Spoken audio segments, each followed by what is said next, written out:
sit all day. An hour of exercise can cancel out the health risks. Sitting for 8 hours a day doesn't seem to raise your risk for dying early, according to a new analysis of previous studies, but only if you get at least an hour of exercise daily. Learn about the Amex Everyday Card. The results, published this week in The Lancet, may be reassuring for people stuck behind a desk all day, say health experts, but it should also serve as an important reminder: if you have to sit for long periods, your daily workout is vital to your well-being.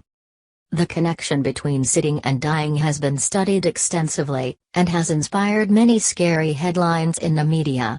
And while this research didn't actually look at any new data, it did combine information from 16 previous studies in a way that hadn't been done before.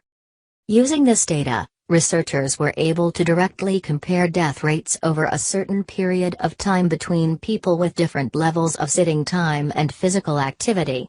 Examining the joint effects of these two behaviors is important, they wrote, because most people engage in both behaviors every day. After crunching the numbers, the international team of researchers found that a sedentary lifestyle was indeed associated with an increased risk of death over the next decade. But the more people were active when they weren't sitting, the more their risk went down. And for people who got the most daily exercise, at least 60 to 75 minutes of moderate physical activity, the increased risk disappeared completely.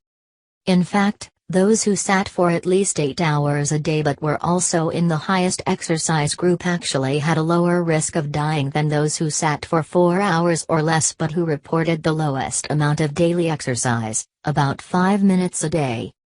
The researchers also looked specifically at studies on television watching, rather than just sitting. Once again, they found that too much sedentary time, in these cases, at least 5 hours a day of TV viewing, was linked to early death. But they also found one significant difference: in these studies, getting lots of exercise only seemed to lessen the risk of dying, not eliminate it completely. The researchers don't know why, but they speculate that TV watching may also involve snacking as well as sitting, making its harmful effects harder to counteract with exercise alone. Related, excessive TV watching boosts risk of fatal blood clot, study says. Co-author Ulf Eklund, Ph.D., professor of sports medicine at the Norwegian School of Sports Sciences in Norway, says that an hour a day of moderate physical activity is a good goal for many people.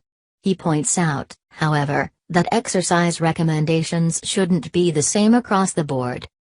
"I can't stress enough that lower amounts of activity are also beneficial," he says.